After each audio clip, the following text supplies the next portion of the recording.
Hey, it's Joe Diamond, producer of Cop Talk here. Lara Trump just became co-chair of the Republican National Committee. Already one of the most influential figures in American politics, Lara is now poised to have a historic impact on American public life. On a recent episode of Cop Talk, we interviewed Lara about cops, crime, and President Trump's vision for making America safe again. In light of her new appointment, we thought it would be interesting to re-air that episode. So enjoy, everyone, and next week, new episodes of Cop Talk resume.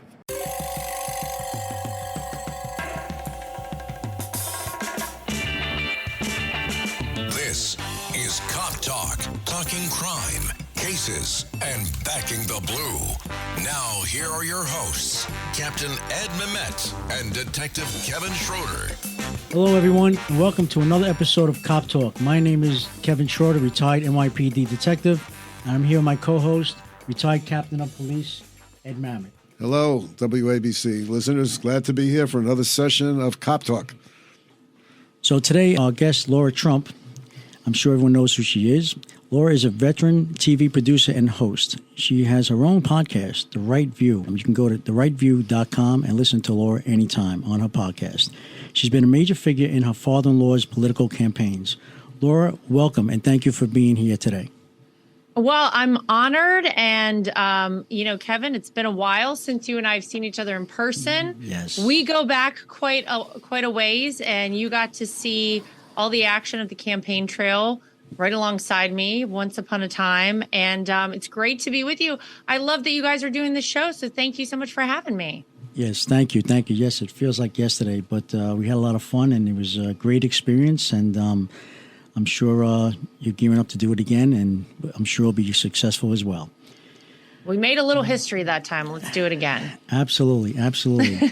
So how was your summer? Good summer?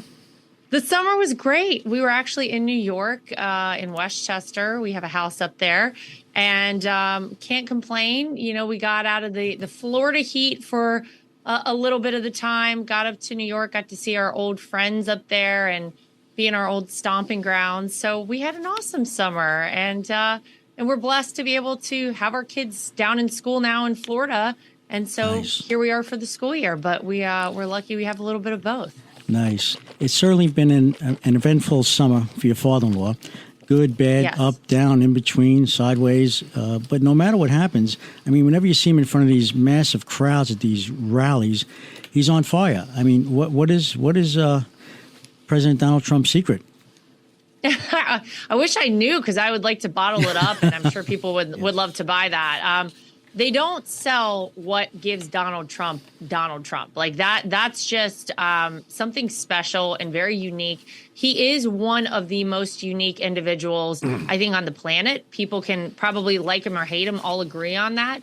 And I think it's amazing to see how much he has actually been through. And not even in the past year or two. Let's think back to the day he came down the escalator in Trump Tower in June of 2015 and announced he was running for president of the United States. The onslaught started then, started that day, in that moment, and it hasn't relented a single second since that day. And it's amazing to see how the ante's constantly upped on the Democrat side. They're constantly having to find new ways to try and take this guy down, because every tactic they have used every step of the way has actually done something I think that they never expected and made him stronger. And you can actually see that now. It's a bit of a tangible now in his poll numbers, because every time my father-in-law over the past year has been indicted, his poll numbers go up. Right. Indictment 1, poll numbers up, 2, 3, 4. And then the mugshot was a bit of the nail in the coffin, I think, for the Democrats. I really think they overplayed their hand in so many ways.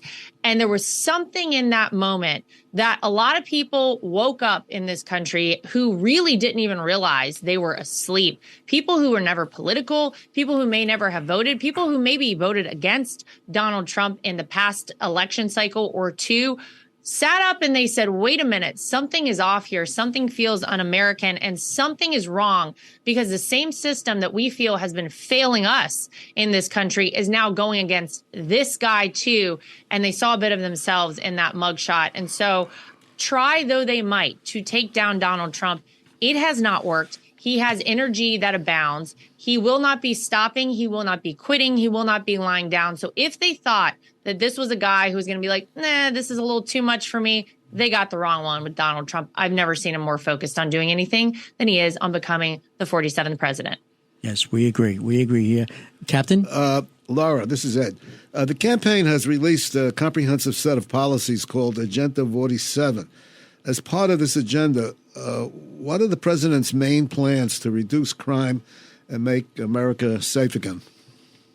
Well, I think step number one, we got to shut down the southern border. We've got to close the border up. The idea that we are just allowing a free flow of people, not just from Mexico and South America and Central America, but literally every country in the world, is people are able to just walk over our southern border right now. They now are going to be getting apparently IDs, is the latest thing that we're hearing. It's funny how sometimes they like IDs on the left and sometimes they don't know how to rationalize that one. But you don't know who's coming into this country. And we've seen the fentanyl that certainly has been flowing over our southern border now, killing 100,000 Americans a year. We have gangs who are, of course, coming into this country over our southern border. It causes all kinds of problems in our major metropolitan areas, which were already in a bit of a bad spot as it was, because you have these very liberal, very woke DAs who are insisting on not enforcing the laws in their cities.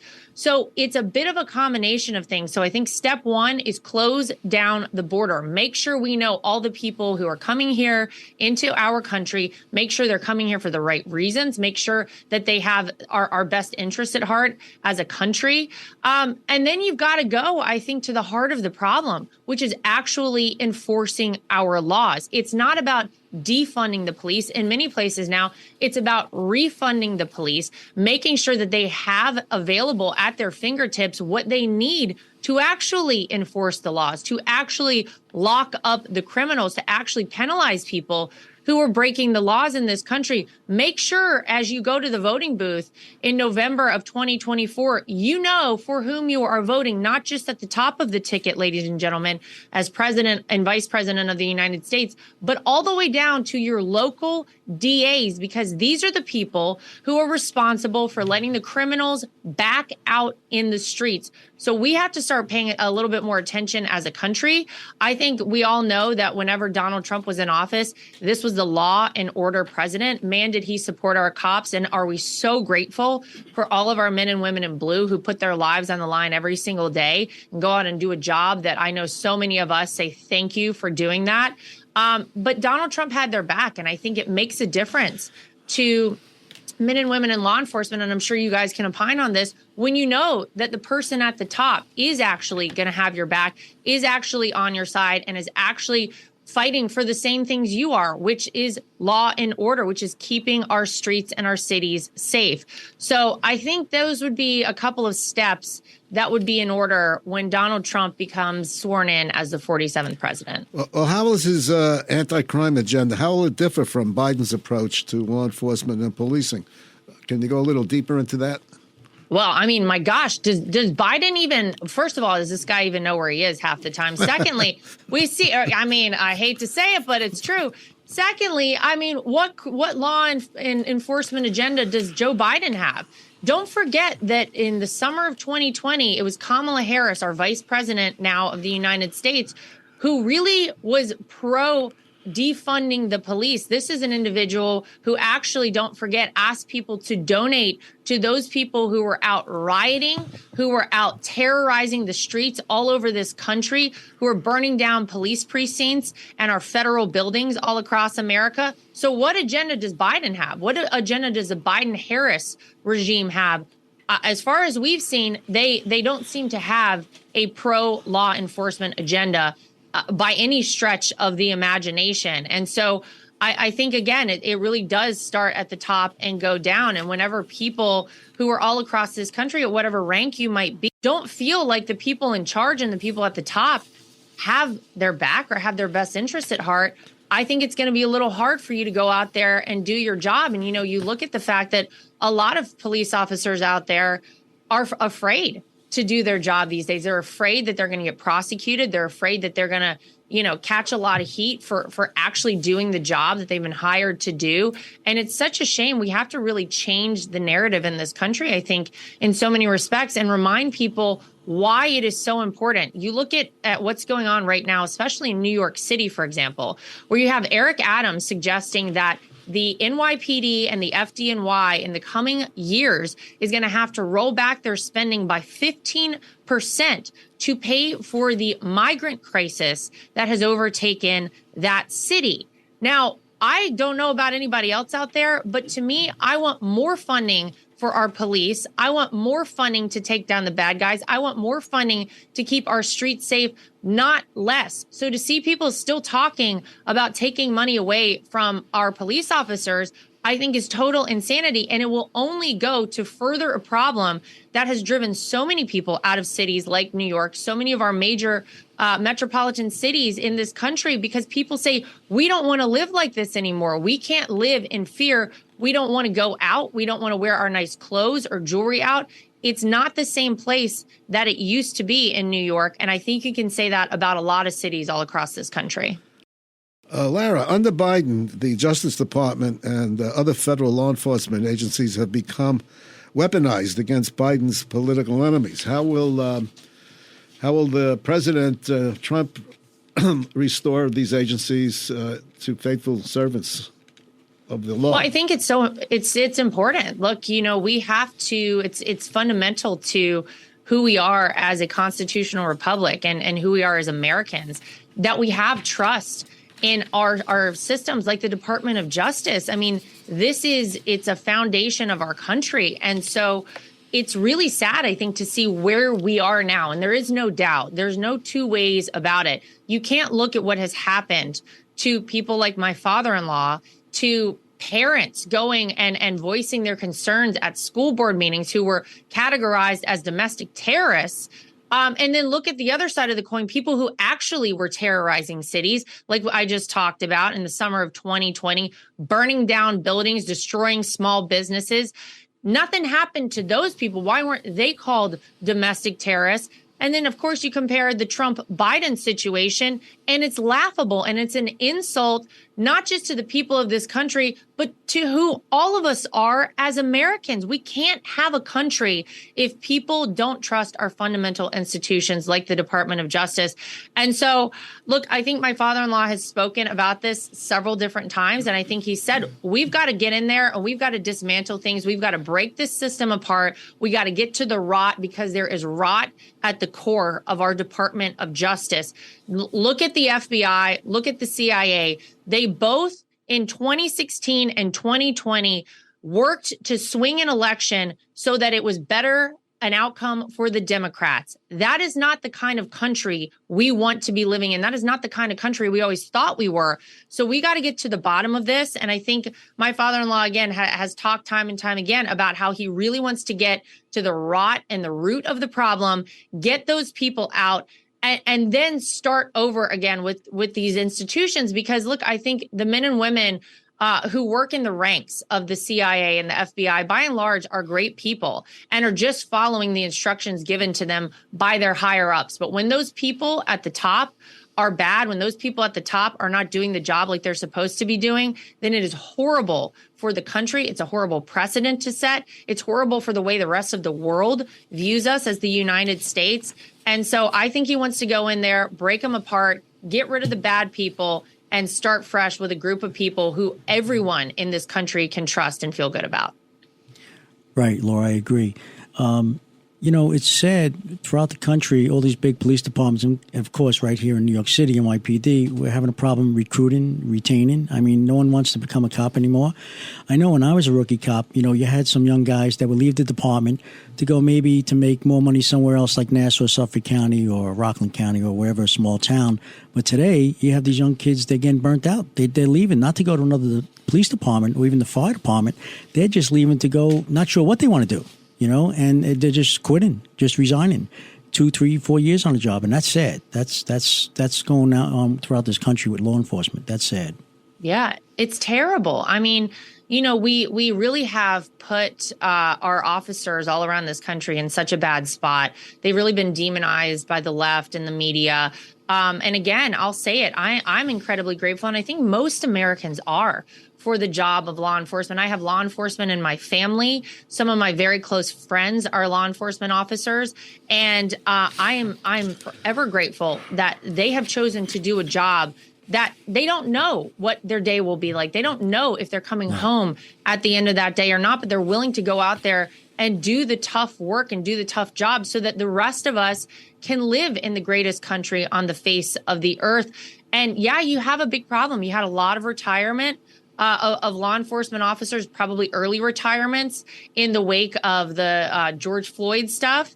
You had a lot of recruitment issues all over the country, but especially in the big cities. When you look at places like Chicago, and these officers don't feel like, you know, their mayor is standing up for them or doing anything to curb the problems that they see day in and day out with crime, with murders on the rise. That's a really tough spot to be in. And I understand why people get burned out so quickly. So we've got to change the narrative around. We have to make sure that we're teaching our children, our next generations, that we are so lucky to have our men and women in blue, and that it is a job that is essential to us maintaining our way of life here in the United States. It's such a shame, I think, to see what has happened and what has happened so quickly, because people are soon going to find themselves in a spot where people have retired, they can't recruit great officers, and then the cycle will just kind of spiral down until, I mean, I'm afraid to even think about the end result of something like that. So we really have to make some changes, and we have to do it quickly. How will the president coordinate with state and federal state and local governments to address the public safety issues, especially the growing illegal immigrant crisis? Quite a few of them are starting to get arrested, and this is something I have been harping about for weeks. If you look at the newspapers just the other day, they're starting to get arrested. They go to court. They can't be vetted. They can't be checked out because there's no database. They get released with no bail, with a return date, and I'm sure they're not going to show up in court. So this is going to be a continuing problem. Yeah, I mean, it's a huge problem. And it's so frustrating, I think, because it's been so avoidable. You know, you look at the all-time low of border crossings in modern history under Donald Trump, and then you fast forward a year, 2 years after he left office, and they're at an all-time high. And it seems purposeful in so many ways. And people are now starting to feel the negative impact of that. You know, for a long time, there was a lot of talk about this is the right thing to do. You look at people like Eric Adams and Kathy Hochul, who said, you know, would recite the engraving on the front of the Statue of Liberty.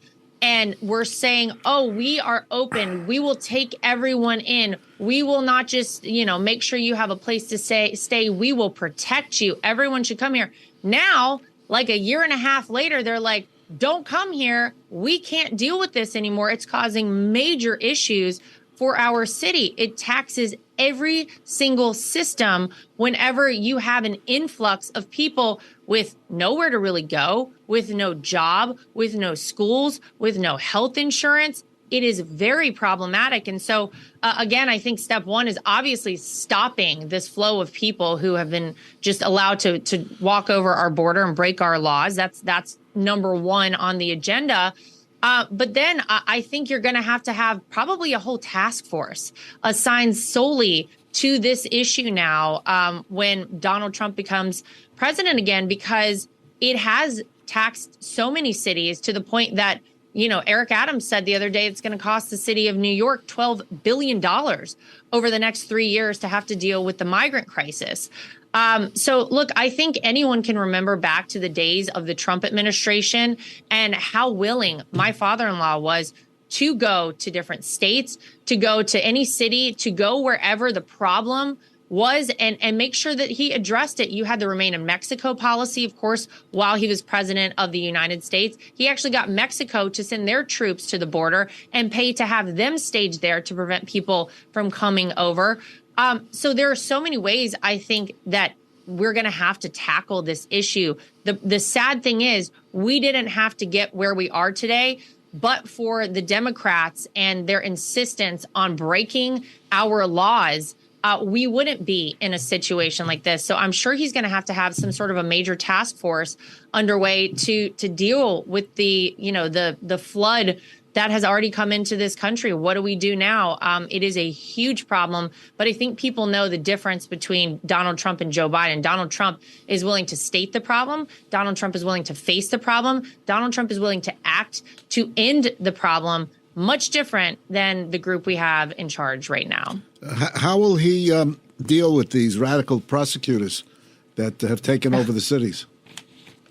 Well, I think that we've got to educate people. I think that a lot of people have gone to vote in elections and they voted just a straight Democrat ticket, straight Republican ticket. You know what? People really need to learn who you're voting for. Your vote really does matter because it does elect these people into office. And then they just fail to uphold the most basic standards of public safety, it seems. It's insane. So I think we need to start talking about it a lot more. I think we need to educate people how to vote when they go to the voting booth in November, certainly of 24, but in years to come. And I think we've got to expose all of these people. I mean, you can only do so much damage before the people of your city start to wake up. And once they start to realize this city is not safe anymore, like New York, like Chicago, like Los Angeles, like San Francisco, like Minneapolis, I think it really does make people take a step back and think about it. And that's when we need to go in and say, here's the alternative. You can have these people over here who are not following the law, who are not keeping you safe, who are not making sure your kids are able to walk down the streets in your city. Or here's the alternative. And we've got to get great people to run for these offices on the Republican side, people who actually care about law and order. And you know what? Look down at Dallas. Look at the Dallas mayor who just recently announced as a lifelong Democrat, he switched his party to Republican. And why? Because he specifically talked about law and order. He specifically talked about holding people accountable and making sure that the streets of his city were safe. And he said, the only way I can do that is the values of the GOP, the values of the Republican Party. So I think that there's a shift happening in this country right now. And certainly we need to do a great job of talking about it, exposing the bad people, because there are a lot of them, unfortunately, in positions of power right now. And let's get them voted out of office for good. Thank you, Laura. I know you have to go, so one last question. Any thoughts on what you would like to do when your father-in-law, President Trump, gets back in the White House? Oh, in what capacity? You tell us. Well, you know what? I haven't really thought about it. I tend to focus on the task at hand, and the task at hand right now is salvaging our country by making sure Donald Trump becomes the 47th president. I have two kids. My kids just turned 4 and 6 years old. I live a great life in Florida. I'm incredibly blessed. I have a great husband, 3 great dogs. And so right now, I'm just trying to maintain all of that. I haven't considered doing anything outside of what I am right now. But I'm always open. Look, if there's some way I can be a positive force, if there's some way that I can be helpful or useful in any way, I want to be available, and I certainly would be for anything that would be helpful to my father-in-law in this country. So I guess the answer is stay tuned, and we will see. Fantastic. Said it perfect. On that note, Laura, I'd like to thank you for being our guest today, and good luck, and God bless your family. Thank you. Good luck to President Trump. And please send our best to the family. Stay safe, and thank you very much for being here today. You got it. Thank you, guys. Thank you, everyone. If you like what you hear, please subscribe to Cop Talk. And you can also follow us on Twitter at Cop Talk WABC. That's at Cop Talk WABC. Until next time, stay safe out there. Thank you.